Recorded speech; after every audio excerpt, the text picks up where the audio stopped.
Okay, so what did we discuss in our previous class? Okay, please settle down quickly. Okay. If children are making the slightest noise, please don't look at me. Please feel free to take them to the other room. Everybody is happy in that. And also, if you can close that door there, there's a small gap through which again I can hear noises from there. We need pin drop silence. Thank you. So what did we discuss in our previous class? So we are discussing Bhagavad Gita by Srila Prabhupada. We have finished chapter 11. So what did we discuss towards the end of chapter 11? The one who is the devotee of the Lord Krishna and the Lord Krishna. अरे बोल थोड़ा आवाज उधर थोड़ा यहाँ से जरा प्यार से बोलो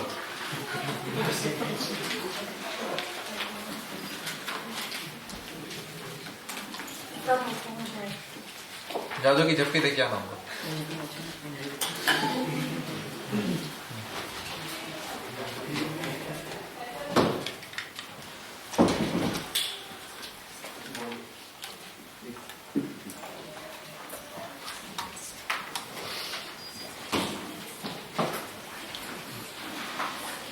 Okay, so we talked about pure bhakti, unalloyed bhakti.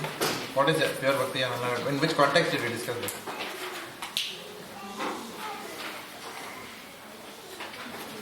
Only by undivided devotional service, 200 form of Krishna consciousness.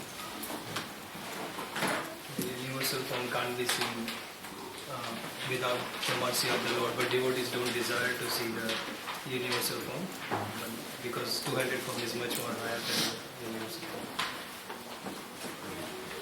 Okay. What is the formula to approach God that we discussed? The essence of Bhagavad Gita. 5 powerful instructions how to render pure devotional service. The last verse,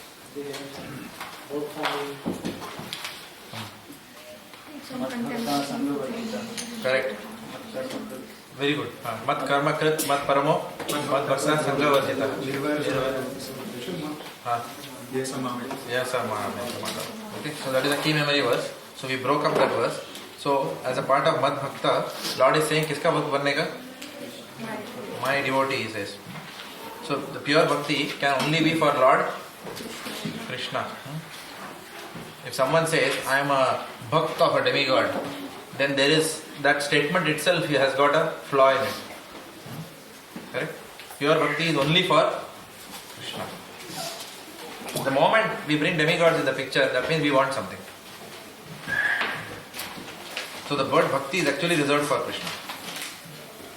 We saw how people worship, what are the different modes in which people worship Lord Krishna or approach God in general. By fear, Duty, asha, kartavya buddhi, duty, yes, or love. What is highest? love. So we discussed that. So Mad Bhakta, which means 9 processes Prabhupada gave to be followed towards Lord Krishna. Shravanam, Kirtanam, Vishnu Smaranam, the entire 9 processes, Navavida Bhakti, with no desire for attainments in this world. What are some of the desires that we discussed that we can have? Become temple president, then become the right hand man. To be recognized. To be? Recognized. Yes, to be recognized, to be the go-to person. You cannot to become counselor, to be the go-to person for Guru Maharaj. This is a very nice position, Many people love this position. Guru Maharaj के पास जाने के लिए केवल एकमात्र मार्ग, मैं हूँ, दूसरा कोई नहीं. Like that. And people just love that. They love that position. Like that. So we should not fall in love with that position. More and more we become go-to man, what will happen? Pride will come. Pride will come when control is given. Okay? So we have to be very clear. It doesn't mean that we should not be that Guru Maharaj can be approached by anyone. Guru Maharaj may sometimes say that, can you help me in scheduling appointments, etc. But we have to just understand that we are doing the service on behalf of Gurudev. So So therefore, we are not going to put our bias over there. No, मेरा ये devotee के साथ जमता नहीं है, इसीलिए I will not give appointment to this person. Because I am the coordinator, मेरा ये माता जी के साथ जमता नहीं है, तो cooking opportunity इनको नहीं दूंगी मैं. It's not like that. All these are anarthas coming in the way of devotional service. Also, prime Kirtaniya slot. Right? We saw that. Bhakti Vriksha leader. Best class giver, best cook. Who will do Radha Vallabha garlands? Who will do Chota garland? Who will do Prabhupada garland? All these things. Who will be book distributor, leading book distributor, desire to do that, desire to become head pujari, initiations coordinator, all these things. Actually, what is our role? Servant of the servant. Servant of servant. Ekali Ishvara Krishna Arasava Vritya. Servant. Okay, so this is an example. So this was Mad Bhakta means what? Completely free from all these desires. And then Mad Bhakta Sangha Varjitaha, free from karma and jnana, not associating with those who are envious of Krishna or envious of devotees. Working for Krishna, Mat Karma Krit. Use all energy and remain detached from the fruits of our activities. Yukta Vairagya. Not even that my Bhakti Vriksha members must be grateful and loyal to me throughout life. ऐसा भी नहीं है. That means we are attached to the fruits of our activities. Okay? You may cultivate someone, he may not even say Haribol to us. Doesn't matter. Being a Bhakti Vriksha self-servant leader means giving without expectation of return. Of course, we must train our Bhakti Vriksha members that when they become self-servants, they should not expect. That much message we can give. We can empower them also to become Bhakti Vriksha self-servant leaders. But we have to tell ourselves as well as to them. We have to tell our own mind, oh mind, don't get attached to them. And we have to tell them also, don't get attached to their. Otherwise it leads to misery. Lord Krishna must be the goal of life. Mat Paramaha. Which means one must be unattracted to any other destination. Heavenly planets, impersonal destinations. Just imagine, we are going back to Godhead. The soul has just left the body. It is traveling. And finally, first stop, like that, from here to Singapore or whatever. First stop, after 3 hours, one Apsara comes and starts dancing in front of us. Bole, aaja bhai, there are heavenly planets hai. Maja aayega. So the question is, the soul will take a decision. Thank you very much, मैं जरा आगे जाता हूँ. Finally, all those allurements will come. Then Siddha Babas will come. बोलता है चलो mystic power देता हूँ आपको. The soul is not traveling back. Then you have to say, thank you very much. Srila Prabhupada ki. And then finally, there will be peace of mind. After so many years, peace of mind has eluded us, no? So that will also come. Where peace of mind will come? In Brahman. So शांति से उधर बैठ जाएंगे. अच्छा लग रहा है light. Then we have to understand that beyond that light is Lord Krishna. And then there is service awaiting us, eternal service. So Jiva has to go through all these layers. So therefore, Mat Paramaha, unattracted to heavenly or impersonal destinations. Yes. Do you mean that when pure devotees go through all those, while the soul leaves the body? Yeah, pure. In fact, more and more, one advances in Krishna consciousness, more and more one is tested. Haridas Thakur was tested with a prostitute. Correct? Even after he leaves his body. Huh? Even after he leaves his body. No. Not after he leaves his body. But I have read somewhere that, or heard somewhere, that the soul is going and all these attractions come. I don't know where I heard it. Huh? Yeah. Brihad Bhagavatam is it? Okay. Somewhere I heard that as the soul goes, so many allurements come, then you have to be fully focused. No, I'm traveling there. But of course, for us, Prabhupada comes personally, so no problem. He'll give us a whack. Don't look here and there. Come straight with me. We are going by mercy quota, so no problem. Friendly to all. Nirvairaha. Friendly to all shows in what? Just putting our hand over everyone's shoulders and saying, Kya hai? मजा आ रहा है क्या? Is it like that? Friendly to all means what? Teaching. We have to give something to others. Show keenness to cultivate people. The goal of this Bhakti Shastri is to become solid in philosophy and then go out and preach. Not become proud after receiving a Bhakti Shastri certificate. Okay? Saying that आज से हम Bhakti Shastri कहलाएंगे. Not like that. Okay? Is to go out and do something after that. Correct? So, nirvaira.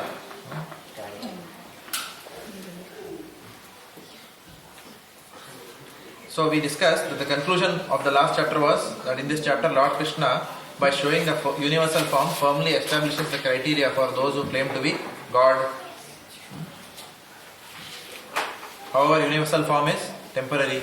Lord Krishna also displayed 400 Vishnu form. For a devotee, no other form is important, only the 200 form of Shyam Sundar, especially we as Rupanugas. This form is essential and supreme. So we ended there. Today we will start chapter 12 called as Devotional Service. So, story time. Falashruti of chapter 12. There was one king whose name was Brihadrati. So this Brihadrati, he died. And the problem was, when he died, he was performing an Ashwamedha Yajna. Okay? He could not complete that Ashwamedha Yajna. In between itself, okay, Brihadrati died. Now this Brihadrati, he had a son who was a very handsome prince. There's given, Varnan is given, how handsome he was. Okay? So I'll not get into that. Broad shoulder, this, that.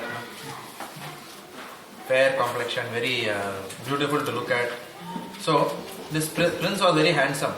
So what he did was, he took his father's body and placed it in pure boiled oil. Okay? Don't ask me which oil it was. I don't know. Some boiled oil. Okay? And he tried to continue the Ashwamedha Yajna. Because father left, no? Halfway Ashwamedha Yajna. So he tried to continue and complete it. However, his horse was stolen. Ashwamedha Yajna main component is horse. Horse itself was stolen. So therefore, what he did was, he went all the way to Kolhapur in Maharashtra. And in Kolhapur, there is a place called Manikant Tirth. And he took bath over there. He worshipped his ancestors, and then he entered the famous Mahalakshmi temple of Kolhapur. And he prayed to goddess Mahalakshmi. And he did stuti of Mahalakshmi. So he was a devotee kind of person. So he didn't say, oh, Jai Jagadisha, what is that? Dande, Sampati Dena. No, not like that. He prayed to Mahalakshmi sincerely. He said that you are the husband of the goddess of fortune. By you, one can get Lord Narayan. Like that. He did genuine prayers to Mahalakshmi. So obviously Mahalakshmi was very pleased with him. So Mahalakshmi said, and then he said that, look, I have to complete this Ashwamedha Yajna. So she said that, okay. She came out, gave him darshan and pointed to him, to a person who was sitting outside the Mahalakshmi temple. He said, go to him, he will help you. And that person's name was Siddha Samadhi. This person was a Siddha Purusha outside. Bhagavad Prabhu, class starts at 7:15. Please come on time. Yeah. Start from home at 7 itself, because sometimes 15 minutes it takes. Pointed to Siddha Samadhi, who was sitting outside the temple. So, this prince, he went to Siddha Samadhi. The moment Siddha Samadhi saw him, he knew why he had come. So he said, yeah, I know why you have come. Mahalakshmi has sent you. Your Ashwamedha Yajna is, everything he narrated, because he was Siddha Purusha, he knew everything. And then immediately what he did, he summoned all the demigods in front of him. Such a powerful Siddha Purusha he was. All the demigods came in front of him. And then he told Indraji, there's a horse. Indraji had the horse. So he got back the horse from Indra. Not only that, but he also revived the king. So then अभी one वरदान दिया तो दूसरा वरदान तो मांगेगा आदमी. अभी इतना किया है, घोड़ा वापस दिया, तो अभी father को भी वापस ले लेगा. Where was the father? boiling oil. Boiling water ne boil oil. Boiling oil. Boiled oil, not boiling oil. So he said that bring father also back. Huh? Boiling oil is Prahlad Maharaj first time. So he said that revive my father also. So Siddha Baba said Tatastu. Father also was revived. So obviously what is the question that he asked? What did the prince ask the Baba? आप ऐसे कैसे कर सकते हो? अल्लाह आपने कैसे किया ये? How did you do this? How are you able to get these powers? So then Siddha Samadhi told him that I get these powers by reading 12 chapter. सबको पता है यार. Regularly reading 12th chapter of Bhagavad Gita. You can try it out. Put someone in boiled. Don't try it. First you get some. Okay. So the king and the son started following that. They started reading 12th chapter of Bhagavad Gita, and soon they went back to develop unalloyed devotion and went back to Godhead. So this is what Lord Shiva tells Parvati. Okay, so that is the Prashruti.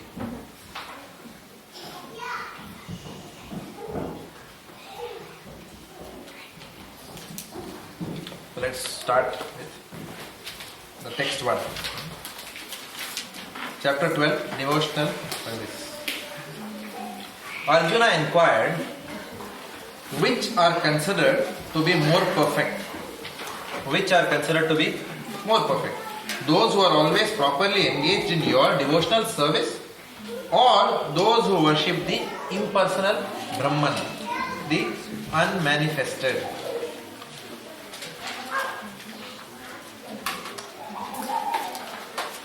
So Arjuna is asking this question. Sagun Sakar or Nirgun Nirakar, which is highest? So the middle 6 chapters of Bhagavad Gita are about Bhakti Yoga. So Bhakti Yoga is sandwiched between the first 6 chapters and then the last 6 chapters.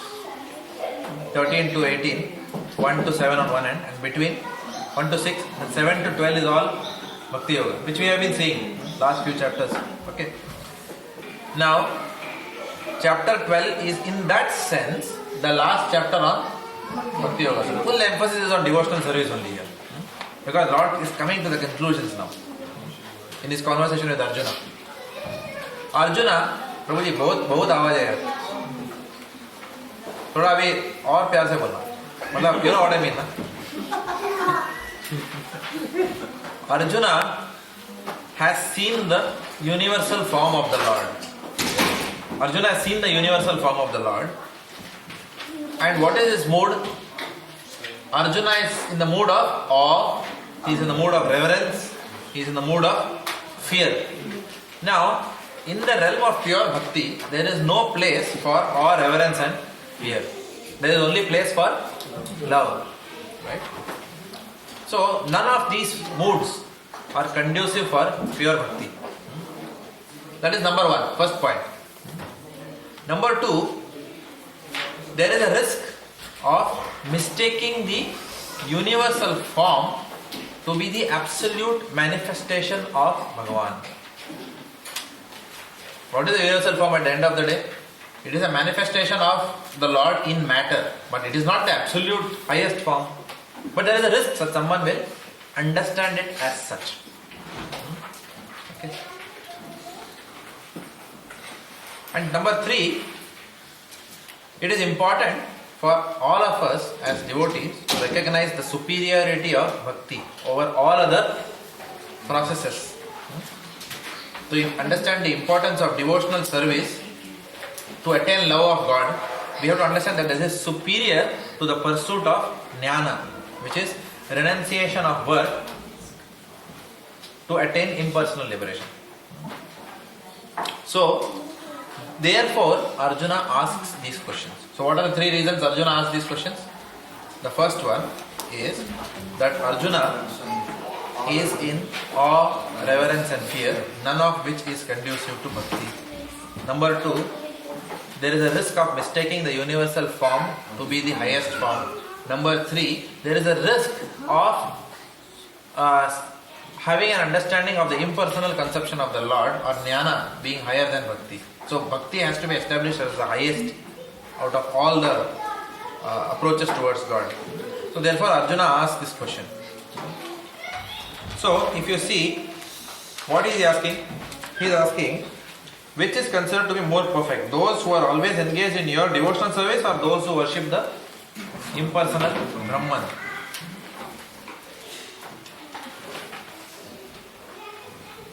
So, in the realm of impersonalism itself, there are two aspects to impersonalism. There are two aspects to impersonalism. What are the two aspects? No. Mayavadi is not even considered as a bona fide impersonalism. But the two aspects which Srila Gurujan Prabhu writes are pantheism and monism. Pantheism and monism. What is the difference between pantheism and monism? Pantheism is to refer to the gross aspects and consider that as Bhagavan. And monism refers to the subtler aspects, to call that as Bhagavan's representation.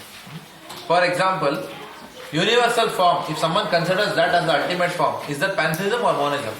Pantheism, because it is gross. Gross means you can touch it, you can see it. Dead bodies coming out, things going in. Everything is very gross, right? You can see it physically.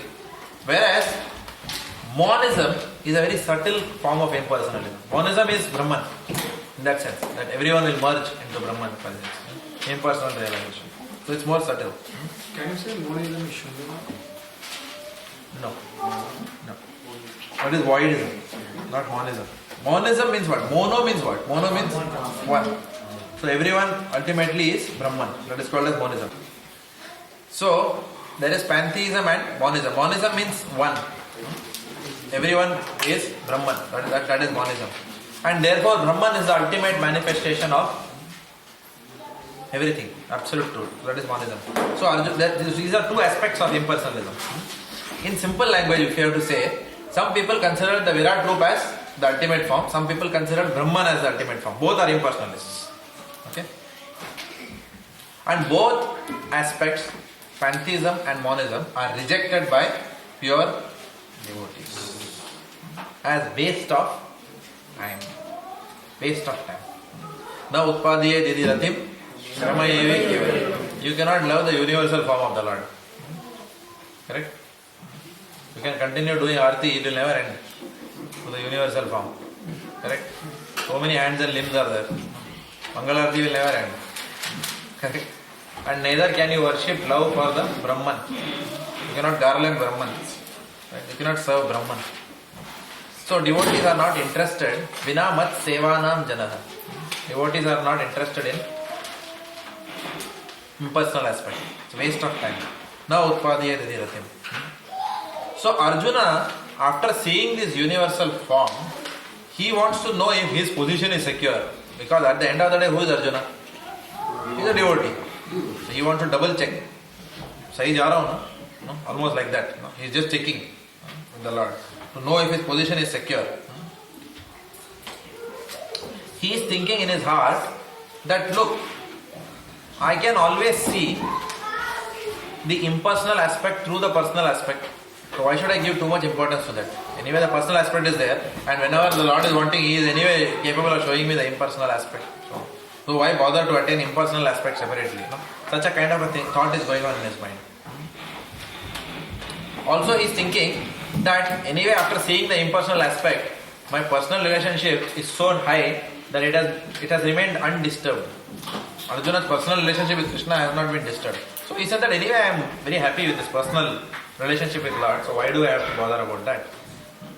But still, he wants to double check. So he is asking the Lord, which are considered to be more perfect? Those who are always properly engaged in your devotional service, or those who worship the impersonal Brahman, the unmanifested. Is it clear? Why he is asking this question?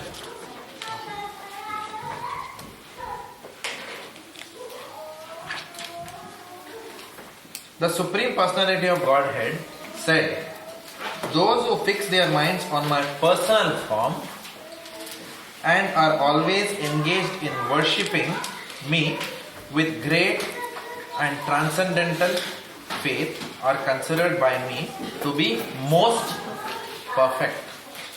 So clearly what is the Lord saying here? Those who fix my mind on the personal form and are always engaged in worshipping me with great transcendental faith are considered to be by me to be most perfect.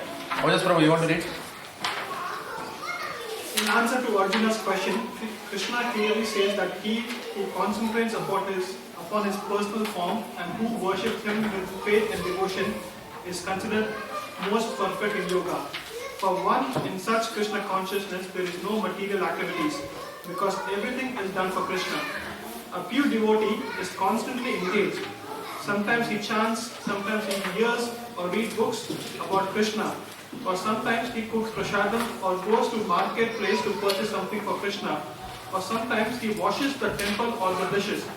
Whatever he does not let a single moment pass without devoting his activities to Krishna. Such action is in full samadhi.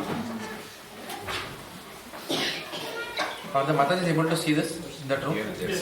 Mataji, can you please keep the children a little bit quieter? Thank you. That was easy.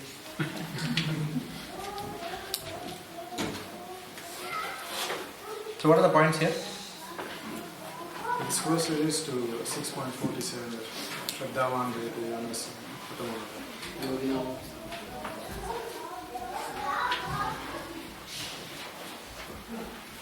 What was that point? He says that it's similar to Shraddhavan Vedate Yomam Samayukkatamam. The last two words of this verse are similar to. So, any new definition of samadhi here? We are getting a new definition or proper definition of samadhi by Prabhupada here as well.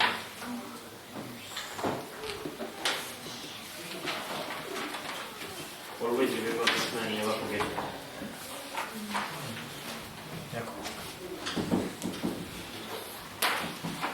Okay. So Arjuna is very happy to hear about the superiority of bhakti. The Lord has directly answered his question. He asked the question, immediately but came the answer. Right? So he is very happy to hear. The Lord is saying that obviously personal bhakti to me is superior than impersonal. But having heard this answer, Arjuna is now wondering what is the attainment of the impersonalist. If personal bhakti is superior and it gives samadhi, then what is the attainment of the impersonalist people who are renouncing all kinds of activity and who are worshipping the unmanifested? What is the attainment of such people? They are renouncing work. On top of that, they are worshipping the impersonal Brahman. So what is the attainment? He is having that question. Like that. So Lord Krishna is reading his mind and answering. But those, this is verse text 3 and 4. But those who fully worship the unmanifested, that which lies beyond the perception of the senses, the all-pervading, inconceivable, unchanging, fixed and immovable, the impersonal conception of the absolute truth, by controlling the various senses and being equally disposed to everyone, such persons engaged in the welfare of all at last achieve. What is the punchline here? At last. Finally they come to me only. That's what. So initially when you read, you will feel that same thing. No? Person is also achieving, person is also achieving. But if you read carefully, you will understand that he says, finally they will achieve me. So, what do you read? Mahesh Prabhu? Yeah. Those who do not directly worship the Supreme Godhead Krishna, but who attempt to achieve the same goal by an indirect process, also ultimately achieve the same goal, Sri Krishna. After many births, the man of wisdom seeks refuge in me, knowing that Vasudeva is all. When a person comes to full knowledge after many births, he surrenders unto Lord Krishna. If one approaches the Godhead by the method mentioned in this verse, he has to control the senses, render service to everyone, and engage in the welfare of all beings. It is inferred that one has to approach Lord Krishna, otherwise there is no perfect realization. Often there is much penance involved before one fully surrenders unto him. In order to perceive the super soul within the individual soul, one has to cease the sensual activities of seeing, hearing, tasting, working, etc. Then one comes to understand that Supreme Soul is present everywhere. Realizing this, one envies no living entity. He sees no difference between man and animal because he sees souls only, not the outer covering. But for a common man, this method of impersonal realization is very difficult.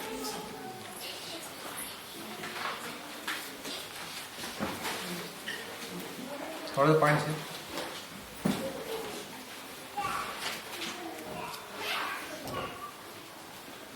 The process itself is very hard. We have to control all the senses and go through all this.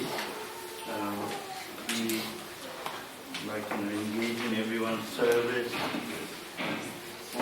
But taking too much, and it is very hard to follow for anyone really. To achieving Krishna that way is very, very hard. I think that's the essence.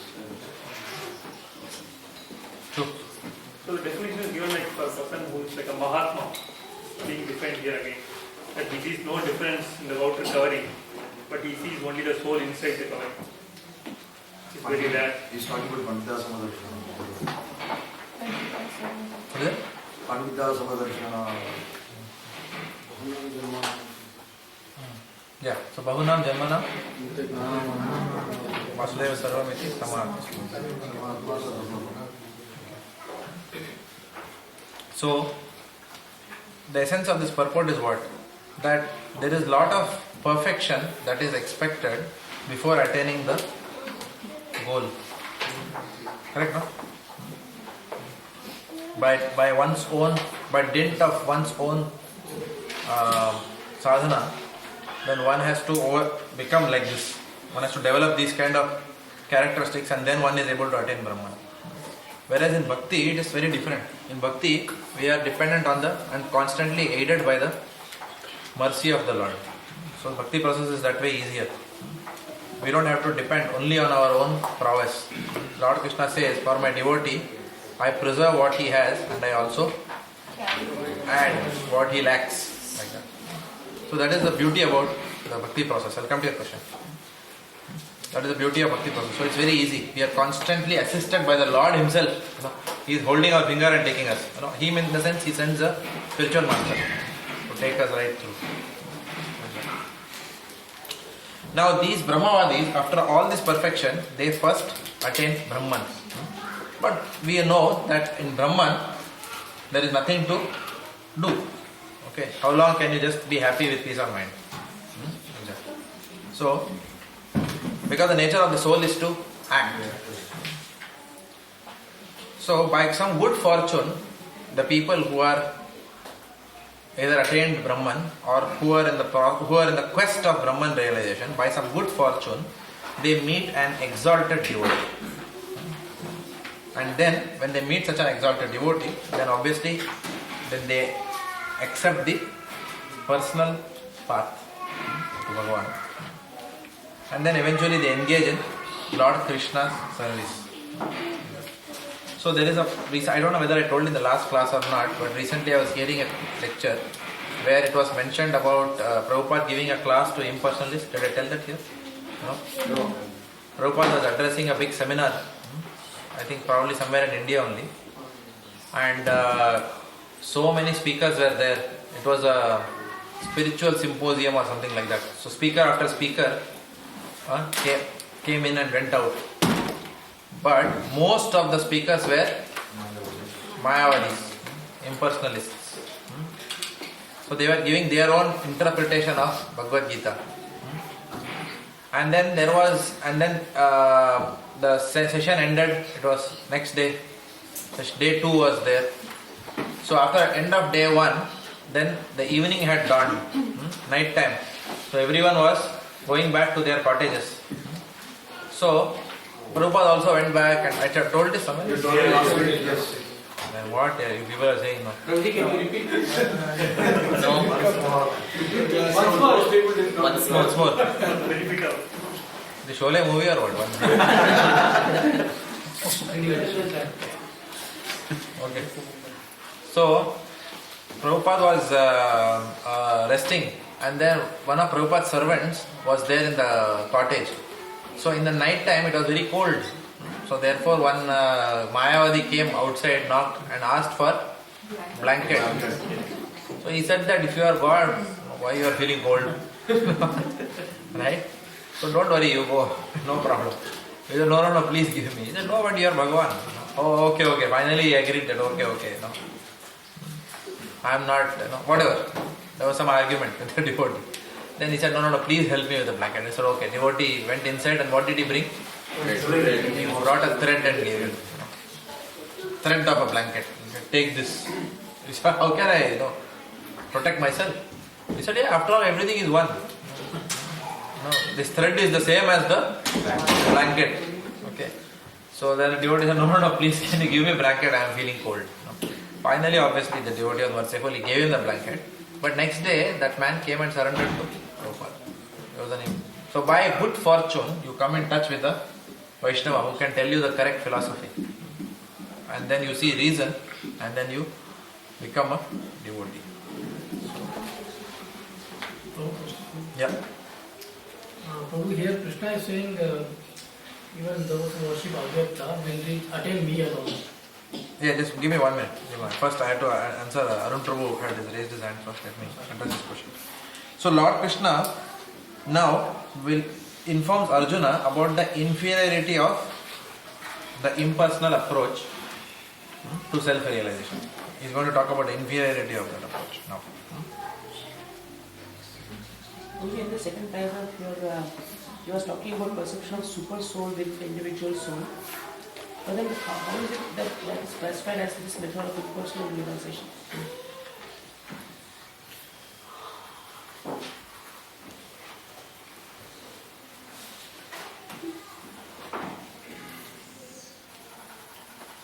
Yeah. So Prabhupada is mentioning this because this is the journey which an impersonalist takes to attain the personal form. That's why he is mentioning this. If you remember the class before, I have explained this quite a few occasions, that the impersonalist, after all this, first he sees the light outside, right? Then what he wants to do? He wants to see the source of light. But the source of light cannot be seen by seeing the light, right? So the source of that light, is actually beyond that light. But that source is also within the hearts. So the impersonalist then turns his vision into the heart. But he's still, at this point in time, he's still an impersonalist. That is why it is mentioned. Is it clear? Jaimani Prabhu. Yeah, the question was, here it says Krishna is saying that he will attain me alone. So, and we are saying it's Brahman realization. No, at the end, at last. But in the shloka, it's not. What? It says, Sarvatra Samabhuddhaya, Te Prapnavanti Mameva, Sarvabhuta Hidyarada. It says they will attain me alone. Do we understand that it is the final stage of realization? So please understand, Brahman is also who? Krishna. So Krishna is saying, he will attain me only. See that the Lord is here emphasizing that I am only the Brahman. Right. I am not a manifestation of Brahman. I am Brahmano hi patishta aham. Brahman is from me. That is what Lord is saying. Ultimately, you are attaining me only. You are attaining my impersonal form.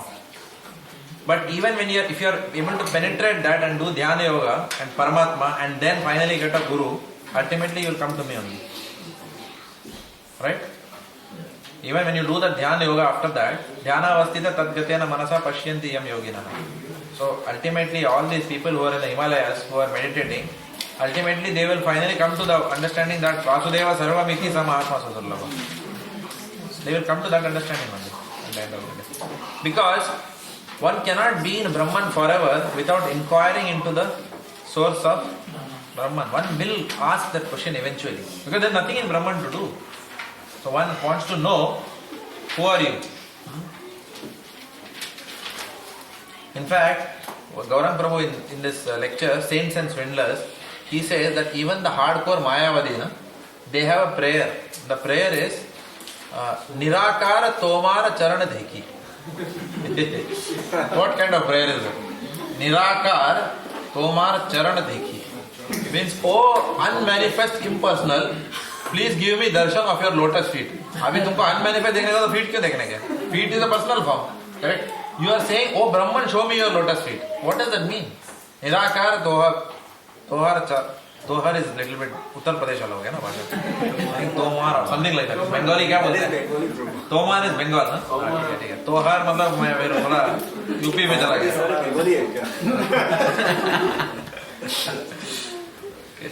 Nirakar Tomar Charan Di. So even their prayers is like that. When they say those who fully worship the unmanifested, what kind of worship they do?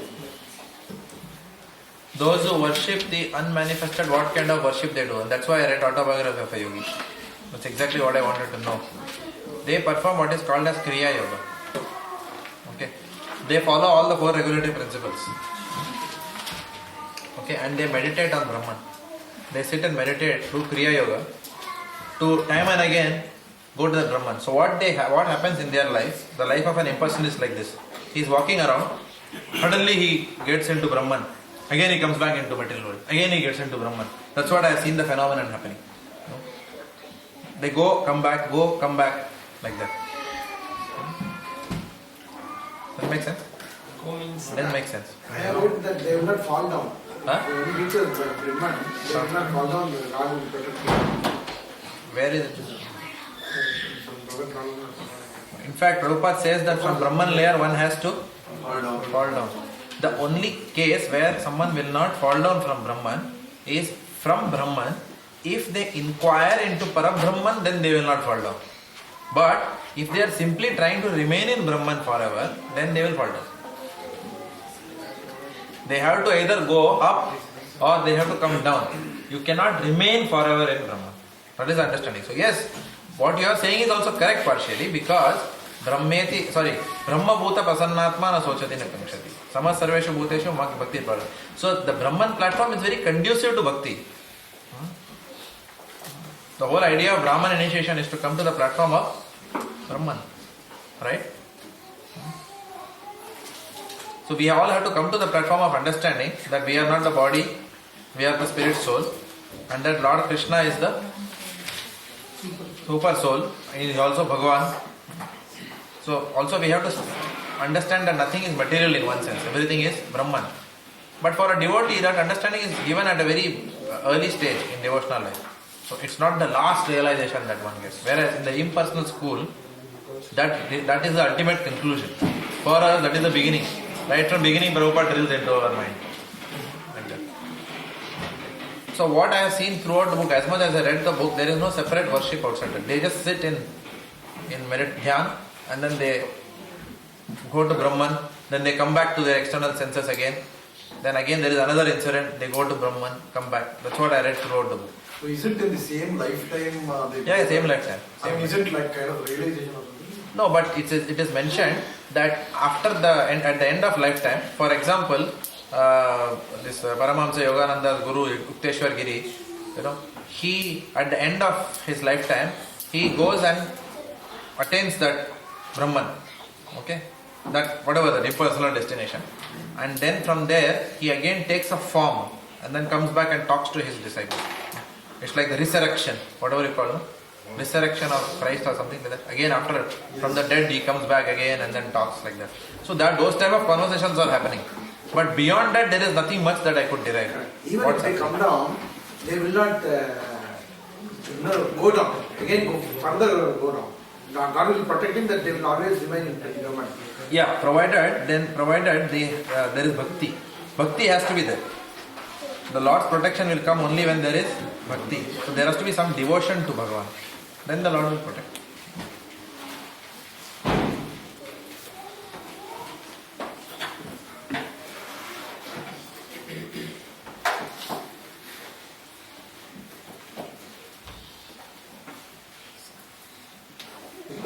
So, the Nirgun and Sagun is the personal or the Sagun form? Sagun is the personal form. Yes. So Nirgun is the impersonal form. Okay, so Lord Krishna is now informing Arjuna the inferiority of the impersonal process of self-realization. In text 5. For those whose minds are attached to the unmanifested impersonal feature of the Supreme, advancement is very troublesome. To make progress in that discipline is always difficult for those who are embodied. Okay, so there's a huge purport which you can read offline.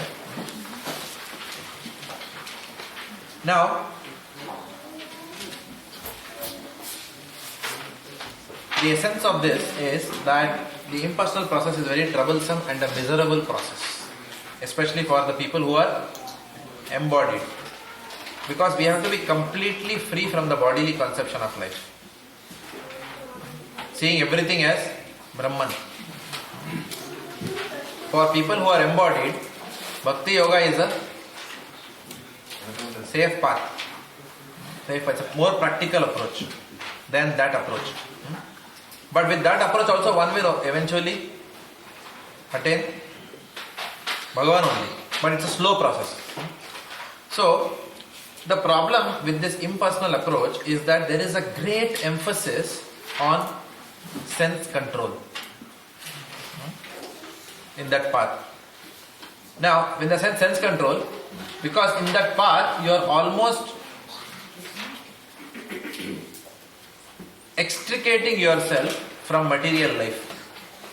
You are removing yourself from all activities. So, your senses are not engaged at all in doing anything. Again, that is one phenomenon which I saw generally. Most of these impersonalists, they are sitting in a room. There is no activity. You never see that they are getting a Mangalarati chal raha hai, ya some bhoga offering is going on. You will not see anything like that. It's largely an inactive process. There is not much of activity is there, except sitting in the posture and then going into Brahman and coming back. So, the senses, unfortunately for the embodied soul, the senses always demand engagement. We cannot sit just like that. If I tell you, not possible. So, because senses, we have to go somewhere, walk something, do something. We can't just sit like that without engaging our senses. Because the senses always demand engagement and want to contact the sense objects. But there is no such spiritual activity which is there for a person who has renounced all work. A person who has renounced all work, what work can you give him? Nothing. So that is one misery. Difficulty is there. Not everyone can be inactive. Also, an impersonalist finds it very difficult to fix the mind upon the goal of meditation. We are seeing the deities. Okay, many times you would have seen people are sitting in front of the deities and chanting Hare Krishna, Hare Krishna, Krishna Krishna, Hare Hare. In front of your eyes, what is there? Are you seeing that? No. Alright? You are still not seeing, no? Even if you sit in front of the altar and chant, are you always seeing the Lord?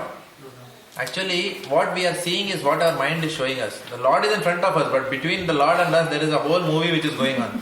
Our boss is there, our work is there, everything is there, correct? But बाहर का कोई देखेगा, and say,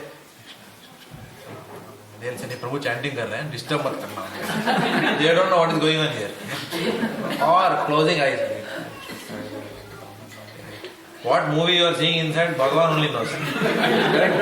But samne se when someone is saying, they'll say, how attentive chanting he is doing. He never opened his eyes.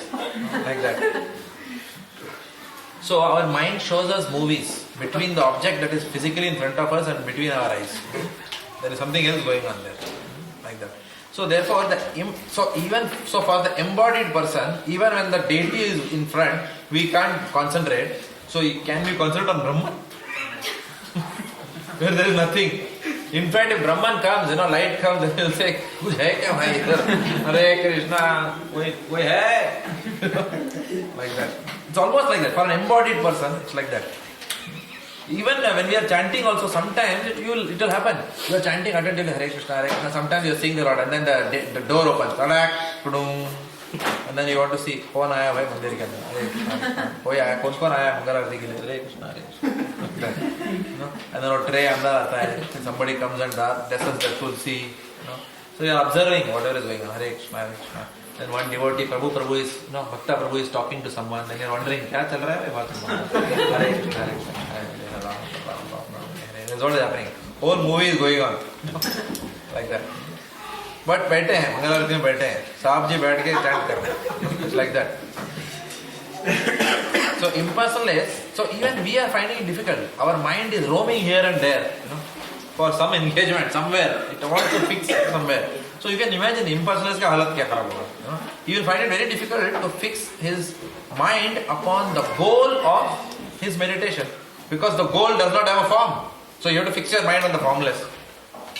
Even we can try it in this room if you want. Close your eyes and fix your mind on the formless. What will you do? Huh? Sleep. Yes.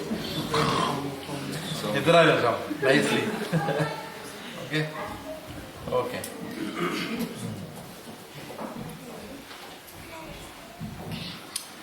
So, Gurujan Prabhu writes that if you say this, they will also put an argument. They will say devotees also have this problem. Because devotees also must follow rules and regulations. We also have to follow rules and regulations. You people also have to follow rules and regulations. You people are also advised to control your senses. It doesn't mean that because we are devotees, we can go on eating bhajia in the morning. It doesn't mean like that. Prashadam kha rahe hain, chalo, बैठ के भजिया के ऊपर भजिया खाते रहो. It does, for us also there is, what is the yuktahara? Pardon? So there has to be moderation for us also. Correct, no? In our, in whatever we consume. So there is sense control here also. But Gurujan Prabhu writes that the devotee's misery is reduced because the devotee experiences the presence of Lord Krishna. And that is the main thing which they don't experience. They don't experience anything like that. Devotees experience presence. So a devotee actually rejoices in rejecting Maya's allurements. Sometimes you feel very happy when you have succeeded, in overcoming your sleep, and actually you reach that Mangala Arati and you are able to worship the Lord in the morning. Then you feel very good. I personally experience that most of the times. Previous night, when the 3:25 that alarm is ringing, Krishna, oh my God. And then I'm envying everyone else who can sleep. Or thandi bhi aajkal, But then what happens, invariably I found, that is the most miserable moment, the 3:25. But 3:45, 3:50 is the most blissful moment. 20 minutes hence, most bliss. Because you have come out of that sleep, you have taken that shower, and now you are applying tilak on your body to go and worship the Lord in the altar. And then you feel, my God, kya kar raha hu daily? 6 other days, what am I doing? Right? But at 3:25, you don't feel the same way. 3:45, you feel a different way. Have you experienced this, all of you? Huh? Yeah. So every time we go for Mangalarati, we are always happy only. We are always glad that we did that. Correct? Though we are scared the previous night. Like that. Okay. So, devotees actually, by rejecting Maya's demands in favor of Lord Krishna's service, actually brings pleasure to the devotee. In the end.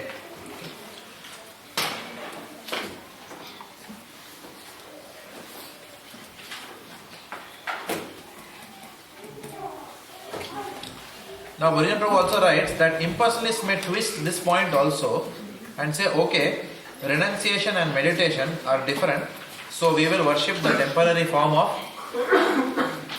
Brahman. Okay, so we have to go back to 9.11 to 9.12 for that. Let's go back and see what Lord is saying there.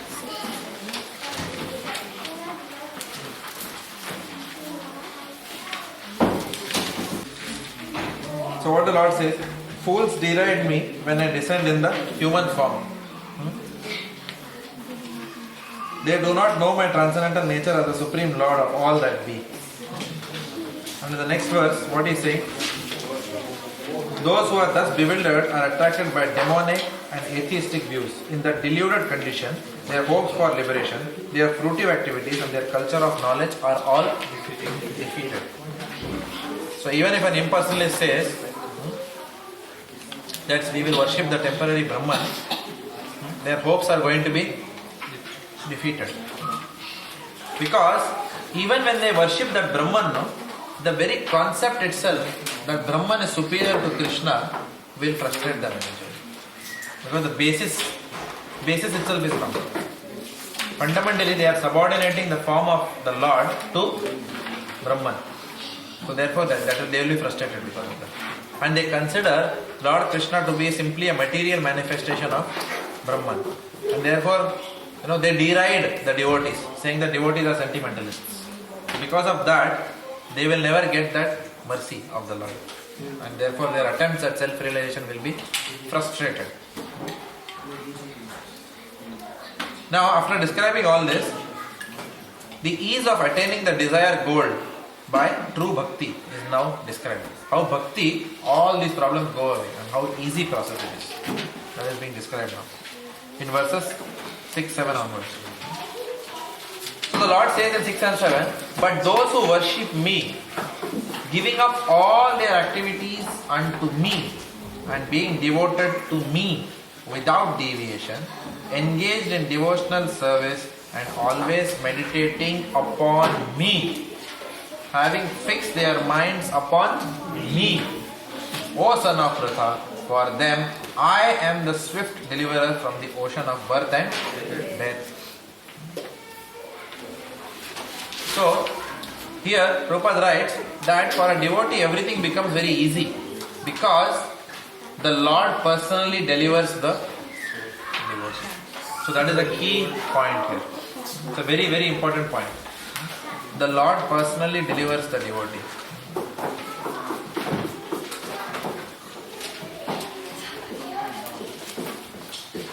For example, in Srimad Bhagavatam we are doing the pastime of Gajendra. We see how the Lord personally comes on the Garuda Vahan to deliver Gajendra from the clutches of the crocodile. So the Lord comes personally to deliver his devotee. So Prabhupada writes the analogy of the child and the parent. That the parent will ensure that the child is always protected and taken care of and all the needs of the child are fulfilled. The parent will personally guide the child, not just leave the child to its own destiny.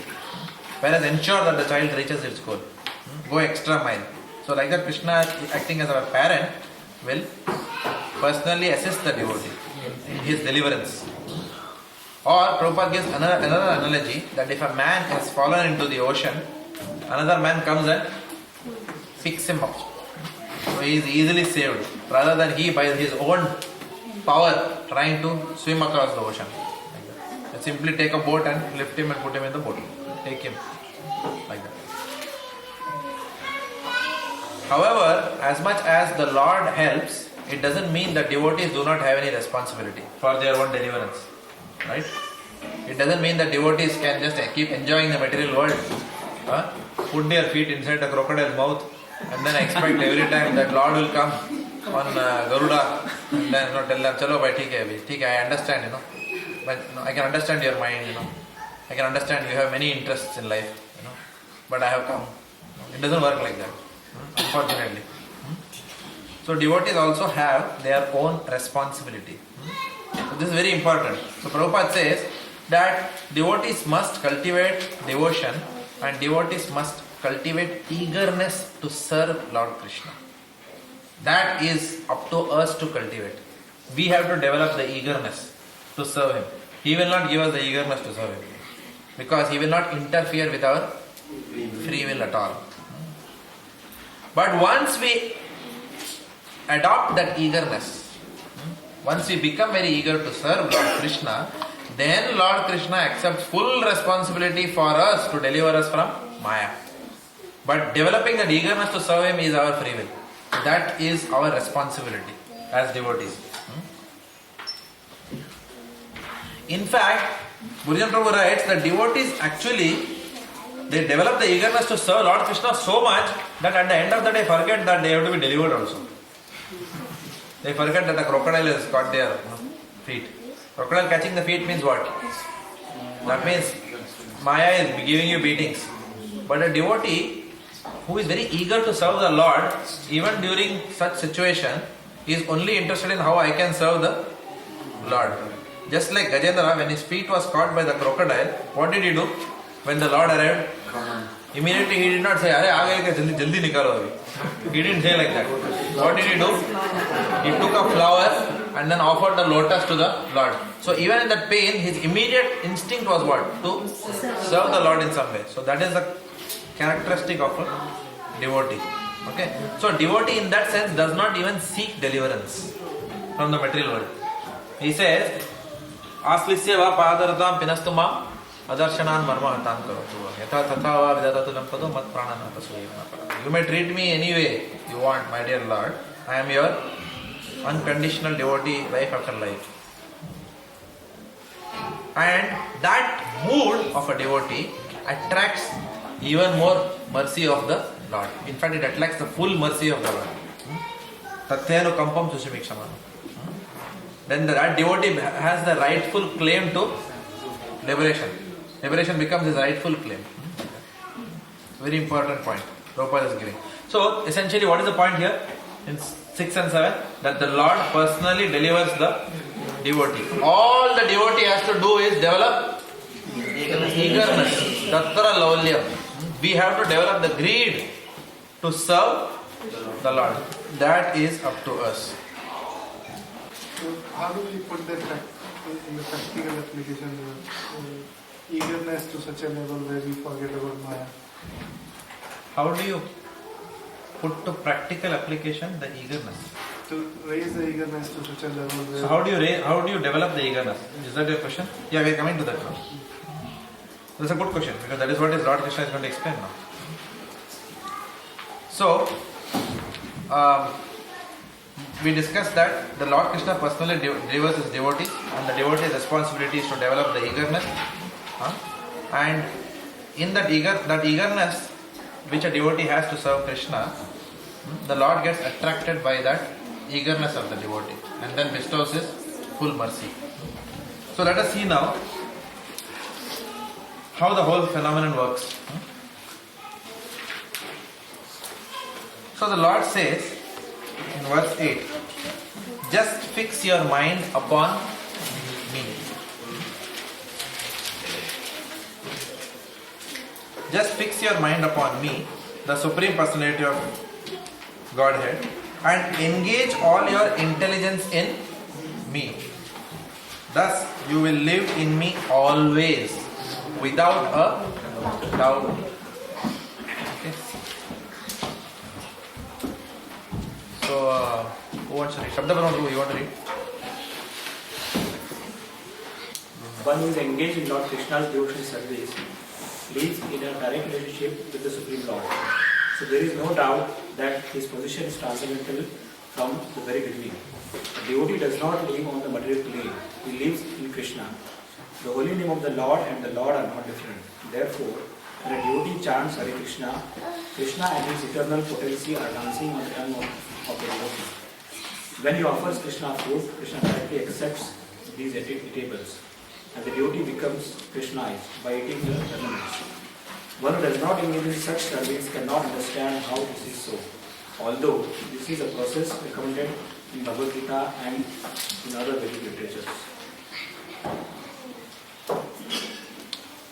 So, in the verses beginning from 8 to 12, now in one sense, these are the most important verses of this section.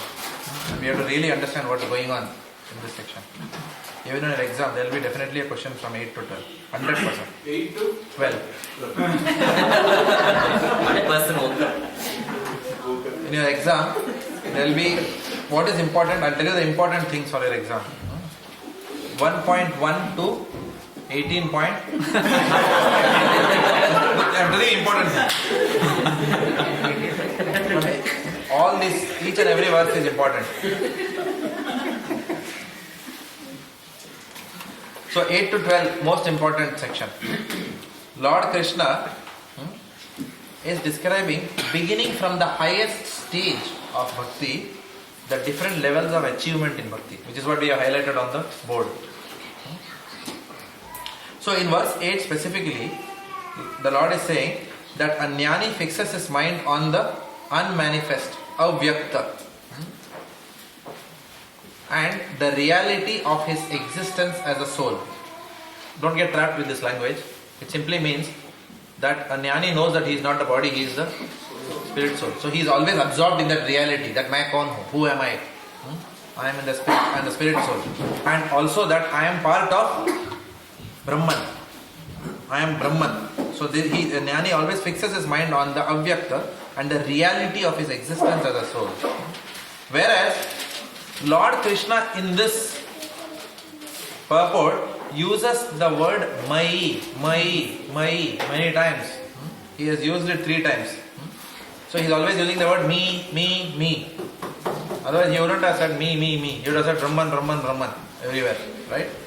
So by always meditating on serving Lord Krishna with great devotion, one will always live with Lord Krishna. Please note, what did I say? By always meditating, let's all repeat this. By always meditating, by sometimes meditating on, what did we say? By always meditating. Okay, please remember these words. Every word is important here because otherwise we will not understand what's going on here. By always meditating. By always meditating on what? On Lord Krishna? No. By always meditating on serving Lord Krishna. Not by always meditating on Lord Krishna. By always meditating on serving Lord Krishna. Every word is important. With great devotion. By always meditating on serving Lord Krishna with great devotion, one will always live with Krishna. So you are always meditating on service of Lord Krishna. Oh my God. Now Lord Krishna says this is the most advanced stage of bhakti. To always think of him. always think of service. Serving Lord Krishna. Huh? Not him. No, always thinking of serving him. Yeah. That's why Prabhupada did not call bhakti as devotion. He called bhakti as devotional service. This is called as smarana dasa. Smarana dasa. Always smarana dasa. Dasha means condition. A condition where you are always thinking about serving Lord Krishna. Or it is also called as bhav or prema bhakti. Bhava bhakti or prema bhakti. Devotional service in ecstasy and devotional service in pure love of Godhead. And you are actually also serving Him, not only thinking about it, meditating, but you are actually serving Him with great attention. Like full time. Nothing else is there in your mind or in our mind. Nothing else is there. Hands up if anyone experienced that. Very difficult, no? Right? Very, very difficult. My mother is looking behind. Anyone raise the hand or not? Maybe there is someone who is humble here, but so this is called as Smarana Dasha. Always thinking, meditating on how to serve the Lord. This is the highest stage of bhakti. It happens when you are serving Guru. Huh? It happens when you are serving Guru. Okay. When the mind is sometimes there only, nothing else. Nothing else comes in. Yeah. But what happens after that? When we come back to Melbourne, what happens? That is the question. Right? Same with us also. All of us. We are not alone in that. He's joined the club. I am there in that club at least. Sometimes, it happens. Especially in yatras, I am in a very high mood. After I come back from yatra, फिर से, कुत्ते का दुम वापस. Like that. Okay. Today only Krishna Prabhu called me. He said, "Are you coming for yatra?" And I was telling him this. After yatra, I am in an ecstatic mood. But after I come back, again, go back to your old ways. Initial few days, very high enthusiasm. Because That was the question that you've seen that mood for one thing, then how to maintain that. I understand your question. Let's see what Lord Krishna says here. So, how to do that? That is exactly what Lord Krishna is addressing here. So, Rupa Goswami, in fact, this Marana Dasha is so important that Rupa Goswami highlights this as the ultimate rule in Krishna consciousness. What is the ultimate rule in Krishna consciousness? Always remember Krishna, never forget Krishna. Because it is so easy to forget this rule. When Guru Maharaj comes and you are the chief coordinator, the go-to man, Maharaj aaye hain abhi, mere haath mein power hai abhi, okay, mere द्वारा ही आप प्राप्त कर सकते हो महाराज का दर्शन, okay, through me. Or many times devotees are so engrossed in serving passionately. Hey, kya hua yaar? Hey, Maharaj Prasad is ready or not? No, Mata ji, Maharaj is waiting. Like that. So many things happen, like that.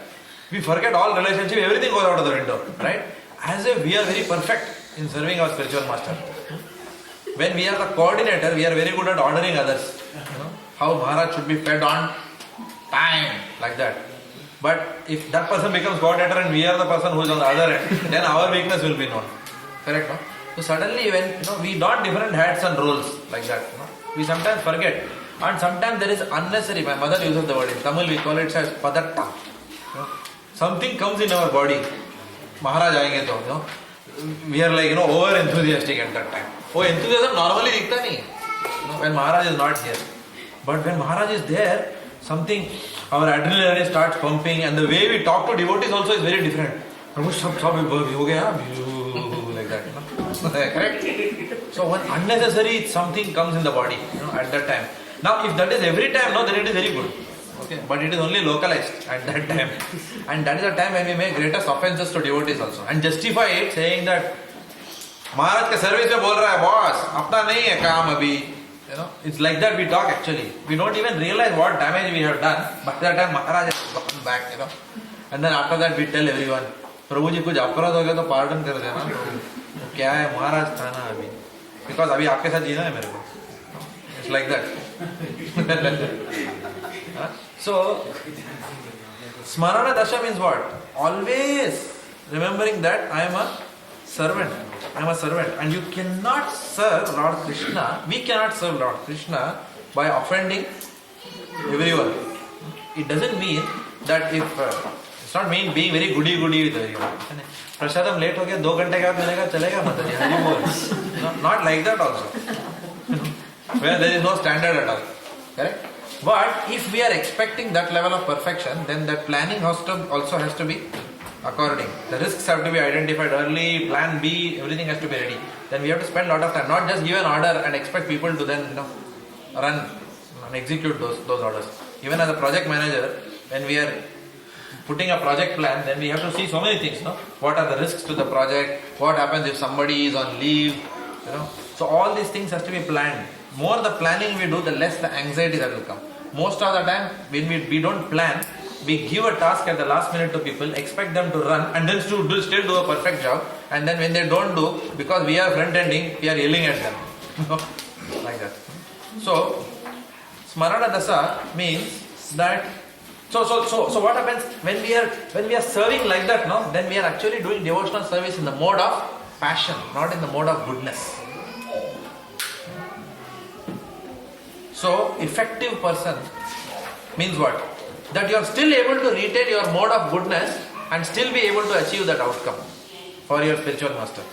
But being in the mode of goodness, not coming into the mode of passion and throwing your weight around and your mood around everyone. Like that. So, This rule, therefore, Rupa Goswami said, you may do everything properly. You may get up properly, pakka, tilak, first class, Mangala Arati, matlab, 4:30 altar open, 4-5 से ही घंटी लेके ready है हाथ में आदमी. Prabhu, I have conquered sleep. Everything is pakka. The hand is moving perfectly, like that. The head is straight. Flowers are given like this. Everything external is perfect, but you are not thinking of Krishna. बाकी externally सब first class हो.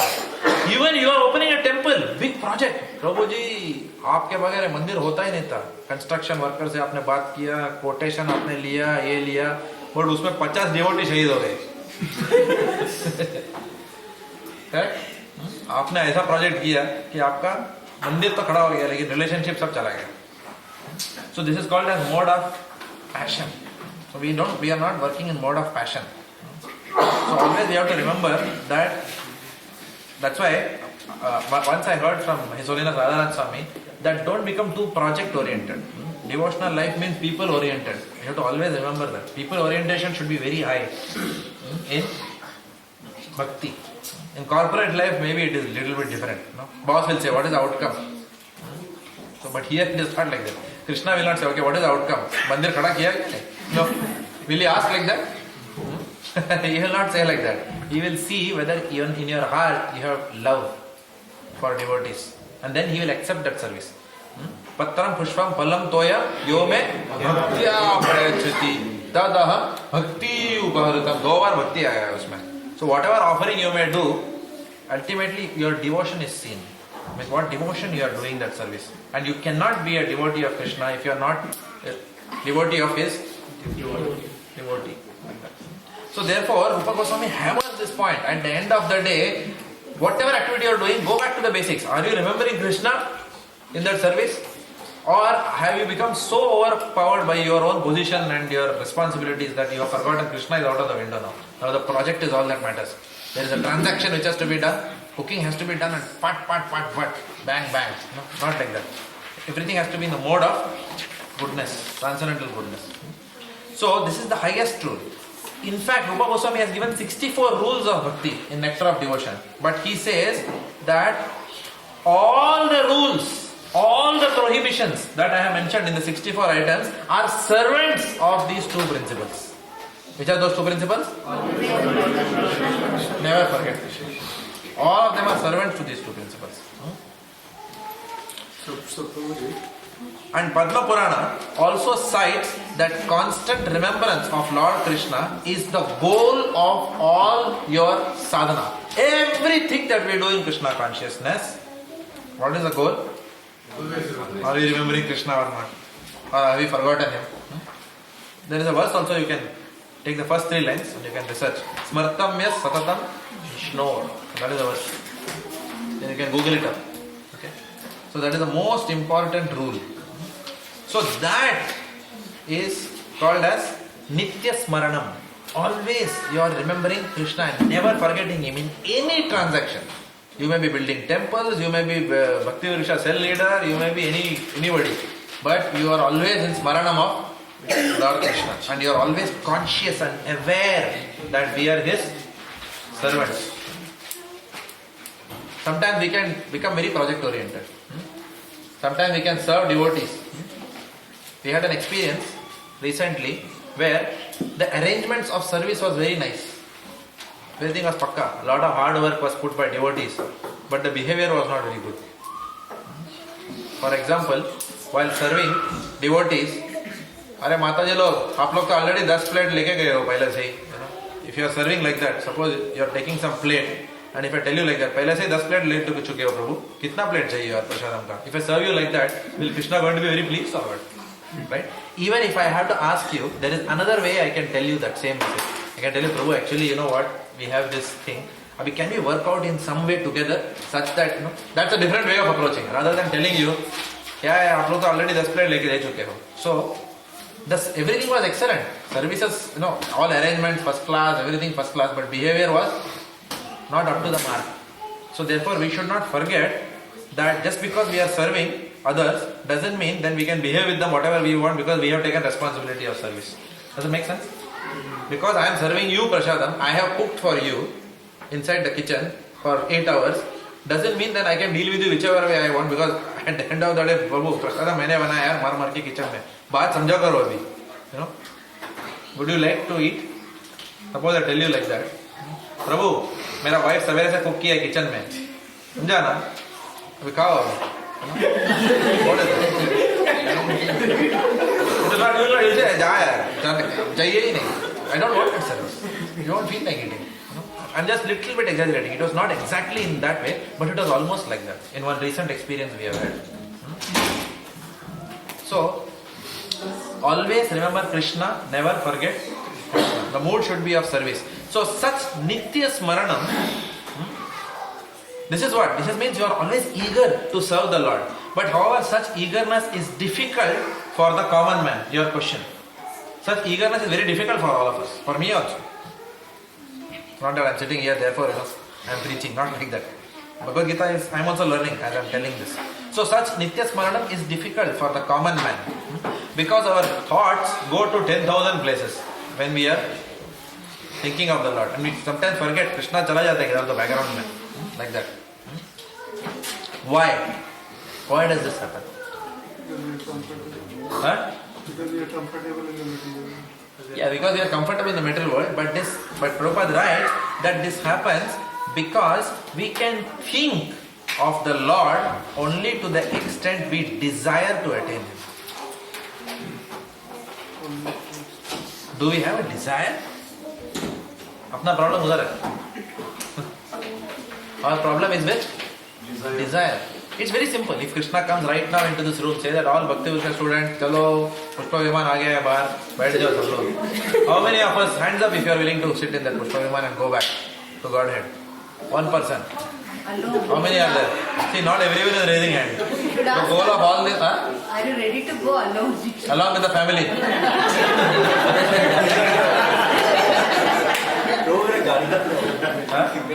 गाड़ी बार park है गाड़ी भेज के आता हूँ parents are not here so my parents are here I can say okay full family is here चलो but emotional level से मेरा माँ का क्या होगा मलाड में child seat in the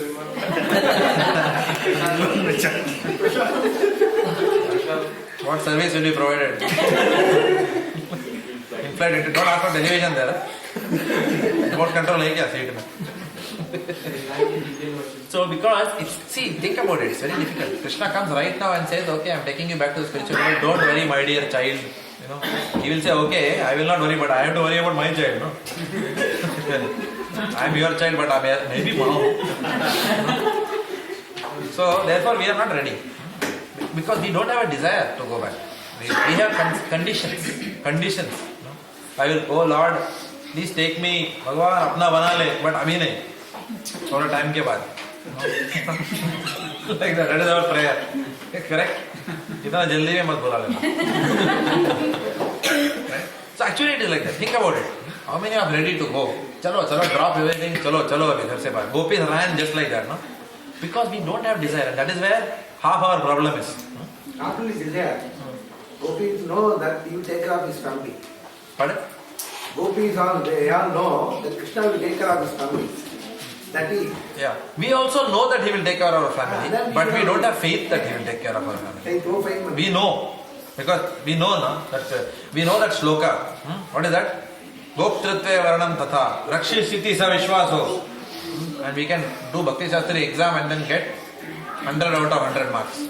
But in the practical life, then do we have that faith? That is the question. Practical life faith is different.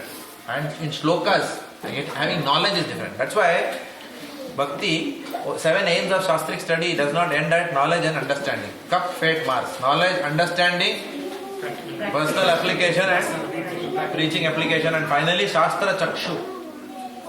Finally, all that faith and conviction, so many things are there. So the goal of this course is also to give us that faith and conviction. Okay, so coming to Nitya Smaranam, such Nitya Smaranam is difficult for a common man because our mind goes here and there. Why? This is because we will think of Krishna only to the extent we desire to attain Him. For example, go back to your teenage years. about that boy or that girl in college. मुझे नींद ना आए, मुझे चैन ना आए. Correct? Correct? Could anyone stop you from thinking about that? Nobody would stop, right? But please understand, because we can't relate to anything now in this world, unfortunately. That is the closest we can come to, where we can't help but think of that person. Correct? Right? But that when it happens for Krishna, that is the perfection of bhakti. Means, and Madhurya Kadamini says that. Madhurya Kadamini says that the initial stage of bhakti, we are meditating on Krishna and न जाने कब Krishna भूल गए and मन भटक गया. We are meditating on Krishna and unknowingly I never realized that now when I lost Krishna somewhere. First 2-3 round में याद थे वो. अभी तो 9वां-10वां round चल रहा है. Correct? So this happens, no? Whereas Madhurya Kadamini is saying this. In bhakti, your problem is opposite. You're trying to focus on the material world. No, I should not think of Krishna. But ये जाते ही नहीं मन से. Krishna I cannot forget. Anyone has this problem here?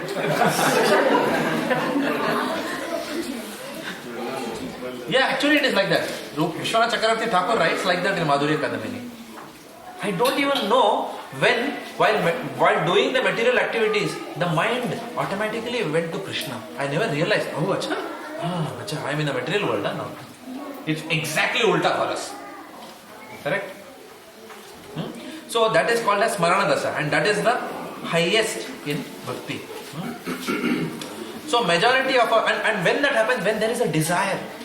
Always when you are desiring for that girl, then you are meditating on that girl all the time. Correct? You have a desire, abhi tumko paana hai. Correct? Vaisa. So similarly, when we have a desire, intense desire, greed to attain him, that lust of the material world, when diverted into Lord Krishna. Actually, Prabhupada also gives this example. This is not only my example. Prabhupada says like the young boy and girl are meditating on one another. This is Prabhupada's example. I just made it a little bit, so that we can relate to all that. Because even when Prabhupada sometimes writes, it sounds theoretical to us. Right? We just bypass it. Nice example. But when we see our own life and our experiences, then we can relate. So that, if you apply to Krishna, then that is called as Smarana Dasha. So, majority of our struggle is here, in that Vyavasaitmika Buddhi. Only we want Krishna and nothing else. His Holiness Radhanath Swami Maharaj, I get those nectars from one person called Jagdish Majitiya. I don't know how many of you get that. I get a message every day. So I saw an interesting quote which I will share. Maharaj said, His Holiness Radhanath Maharaj said that the goal of Krishna consciousness is not spiritual advancement. The goal of Krishna consciousness is not spiritual advancement, but the goal of Krishna consciousness is to become a servant of Krishna. It's not even to move around as a spiritually advanced devotee. Right? Spiritually advanced means being a servant of Krishna. So the goal is not spiritually advanced, the goal is to become a servant of Krishna, and if you are that, then you will be called as incidentally a spiritually advanced person. So it's not that I want to become an advanced devotee, Prabhu. No, it's not like that. So that is called as Smarana. So that is the highest level of bhakti. So we lost some 5-6 minutes. So are you okay? I'll just finish this. Otherwise we'll lose the thread. So please bear with me. So that takes us to verse 9. What is the problem here? That not everyone can come into this 24-hour Smarana. Not everyone can has developed that intense greed for serving. So क्या होगा? उनका क्या है? My dear Arjuna, O winner of wealth, if you cannot fix your mind upon me without deviation, who is he talking about? Anyone can relate to this? If you cannot fix your mind upon me without deviation, then follow the regulative principles of Bhakti Yoga. Okay? In this way, develop a desire to attain me. Does it make sense now? Follow the regulative principles of Bhakti Yoga and therefore develop that desire. Our problem is one step behind it. We are not in that Smarana Dasha because we don't have a desire. So, now what is that Dasha called as? Smarana Dasha comes under which Bhakti? Then spontaneously your mind is always going. That is called Bhava Bhakti or Prema Bhakti. There are three types of Bhakti. Devotional service in practice called as Sadhana Bhakti, devotional service in ecstasy, Bhava Bhakti, and devotional service in love, which is called as Prema Bhakti. So devotional service in ecstasy and love are mentioned at the topmost on the board. Right? Now that is what is verse 8 is talking about. Verse 9 is talking about what? If you cannot be there, at least start doing devotional service in practice by following the regulative principles. Rupa Goswami doesn't have to be told, follow regulative principles. Correct? Because they are spontaneous devotees who have perfected devotion. Actually they are Parshads. They are not even Sadhana Siddhas. They are Nitya Siddhas who have come down. So they don't have to be told to follow regulative. But people like us, if we have to be anywhere near that, we have to start by following some regulation in our life. And this regulation is not following the 4 regulative principles. I am not saying 4 regulative principles should not be followed, but this is talking about the 64 items of Bhakti, Sadhana Bhakti. That is the regulative principles to be followed. Right? For example, getting up in the morning, taking a bath, all these things. So we have to follow the regulations of Bhakti. So Lord Krishna in this verse is addressing Arjuna as Dhananjay, winner of wealth. Because Arjuna obtained riches for his brothers by fighting. That's why, but Krishna is choosing his words very carefully. He says, Oh Dhananjaya. So Lord Krishna is requesting Arjuna to fight his own mind. Arjuna, fight your mind and obtain the wealth of Krishna Bhakti. Okay, Oh Dhananjaya. Because ultimately, Golokera Premadhana. What is the ultimate wealth that we have? That is the Premadhana. Whatever wealth we have is, whatever Sukriti that we have generated in Bhakti, that is our bank balance today. Spiritual bank balance. That is the Shashwat, everlasting wealth we have. Our bank balance may go away, right? Because most of our money anyway is in a computer. If the computer goes away, they will say, who are you? And we have to start all over again. But this wealth, nobody can take away from us. No bomb blast can take away. Correct? Because this is Bhakti. So this is going to be Shashwat. So this is the real dhan that we have. So Srila Prabhupada is not referring to 4 regulative principles here. He is referring to 64 items of Sadhana Bhakti, by following which we will gradually arise to the platform of Smarana Dasha. What are the 5 most important items of that 64 items? Association of devotees. Then chanting the holy names, Srimad Bhagavatam, deity worship and residing in the holy dham, or attending yatras, or making our house also into a holy dham. So we have to follow these principles. If we follow these principles strictly, then we will develop the eagerness and the desire to attain Lord Krishna, because the desire will also be gradually awarded to us by Lord Krishna. If we use our free will in serving Him, then He will Tesham Evanu Kampartam Aham Ajnanam Jam Tamana. He will guide us gradually. Like that. Are you saying that desire will be awarded by Krishna as well? Pardon me? Desire is awarded by Krishna, not something which we opt for. Desire will be? Is desire awarded by Krishna rather than we? Yeah, Krishna will facilitate that desire in you. He will fan that. He will facilitate you. He will not interfere in your free will. But if you are using your free will, He will facilitate you so that your desire to serve Him increases. He will facilitate that. But if you are not interested, He will not come in the way of your free will to bring that desire. But the moment you are coming in that, see, what does He say? He says, Ye yathamam prapadyante tam sataya bhajame. आप 4 कदम लोगे तो 8 कदम लेंगे. It's like that. But आप कदम ही नहीं लोगे तो वो नहीं आएंगे. Does it make sense? It's like that. Okay. So we have to note that these 2 verses, the 2 verses which we are talking about, verse 8 and verse 9. Verse 8 talked about Smaranam. Verse 9 and spontaneous desire. Verse 9 talks about, if you don't have the desire, then follow the 4 regulative, follow the 64 principles to attain that desire. So both of them are essentially focusing on the mind. Because in the earlier case, the mind is not coming in the way of you and Krishna. In the second way, the mind is coming in the way, so that therefore you are trying to dovetail the mind in serving by following the principles. Okay. So the chief of the internal senses, mind is the chief of the internal senses. So we are dovetailing that in Lord Krishna. However, what if this mind is not cooperating? Dil nahi manta hai. Right? What happens? If the mind is also not cooperating, oh, that's what 64 principles. वो भी नहीं करने. We cannot even do that because our mind is not cooperating with us. So that is called as verse. That is there in verse 10. If you cannot practice the regulations of Bhakti Yoga, then just try to work for me. Because by working for me, you will come to the perfect stage. What is the perfect stage? The perfect stage is your sadhana bhakti. You are starting the sadhana bhakti, no? That is the start of perfection. Start of the stage of perfection. Like that. So, this verse is a stage lower because it directs our external senses in Lord Krishna's service. If you see verse 8 and 9 concentrated on the internal mind. But Lord says if you cannot control your mind, at least physically use your external senses and work for me. Does it make sense or no?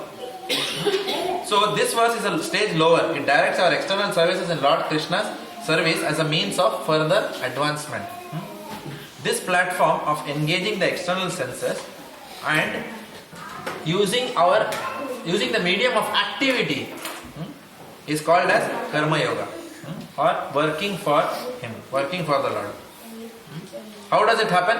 You work thinking of, in one sense, you say that I cannot engage my mind always, but my dear Lord, I can engage my external senses for you. But still He is your focus. Who is your focus? Please understand, He is still your focus. But you are not able to attain Him through your mind. So you are trying to work through your physical senses to attain Him.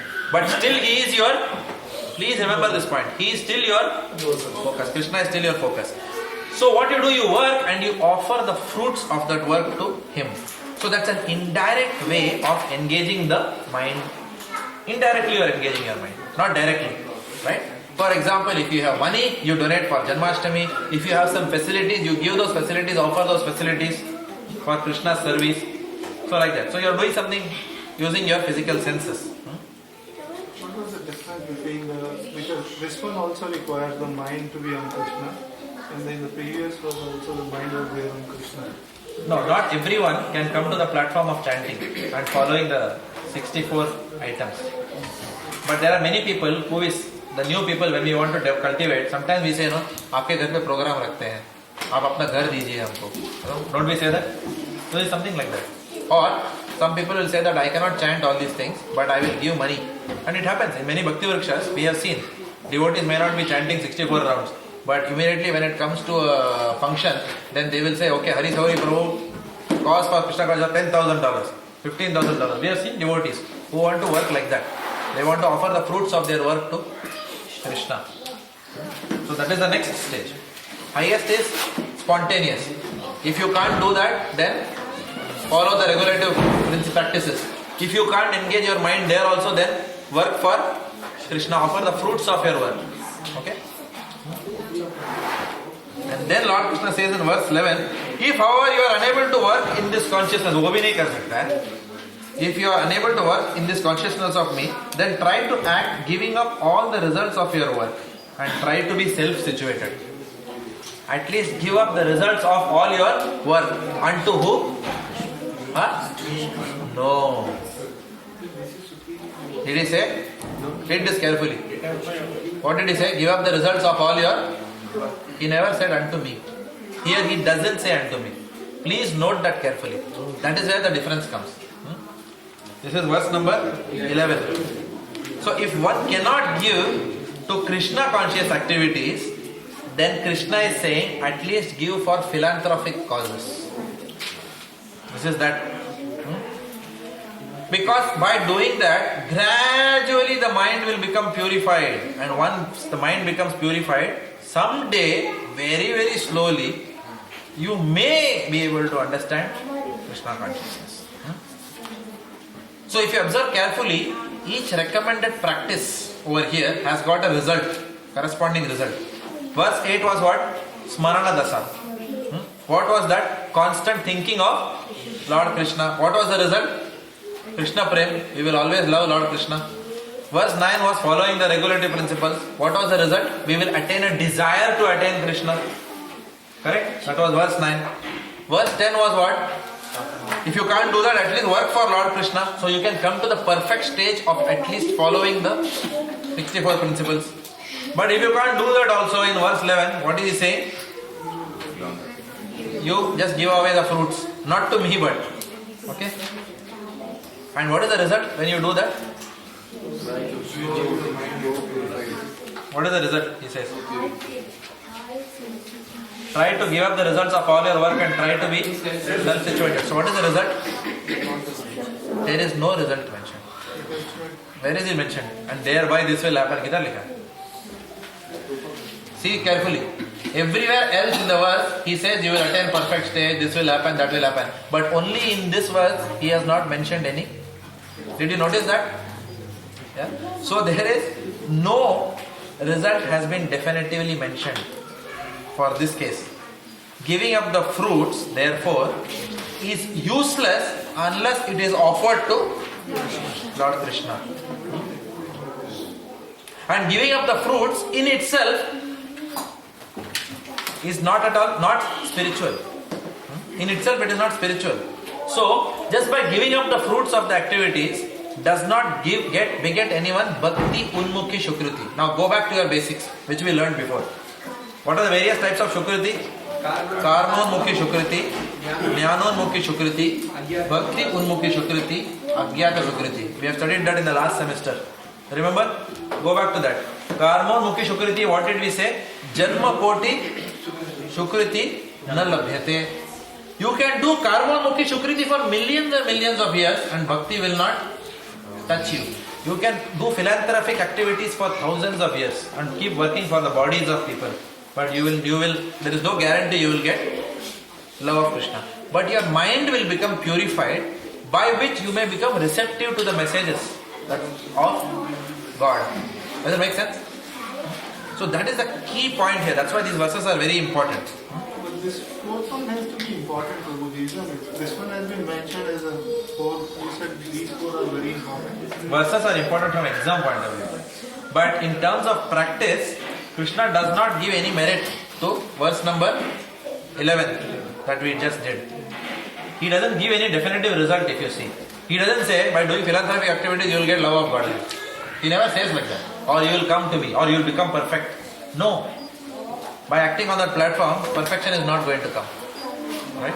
But some mind at least will become pure, because mind at least is thinking of other people, fellow men. Then finally he says,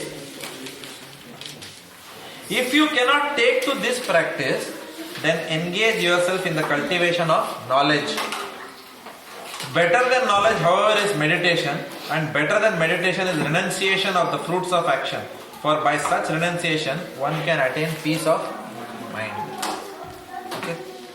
So, renunciation of the fruits of one's work for Lord Krishna's service was described in verse 10. Not simply detached work. There is a difference between detached work and giving the fruits to Krishna. So renunciation of fruits of one's work for Lord Krishna's service is placed in perspective with other less important practices for spiritual advancement here. Okay. So he is giving verse 10 and you have to compare verse 11 and 12 against verse 10. Okay. So Lord is giving these various stages. The important point here to understand, and please note that down and we'll end the class with that, is this knowledge, cultivation of knowledge which Lord refers here is Brahmanyan of body and soul. It is not the highest transcendental knowledge he's talking about. It is simply Brahmanyan. He's saying at least if you can't come to this platform, at least understand that you are not the body, you are the soul. He's saying that. And the meditation which he is referring here in this verse refers to meditation for realizing the super soul. Not for meditation on Bhagavan. Okay? I will stop here. It needs a little bit more recapitulation and explanation, which we will do it in the next class, because I can see blurry eyes now. Okay. But at least I wanted to finish this verse 12. Okay. Next class we will finish the 12th chapter. As I said, we will go a little bit fast, otherwise we will not complete the course in 1 year. We want to complete the course in 1 year. And then Krishna willing, Bhakti Vaibhav.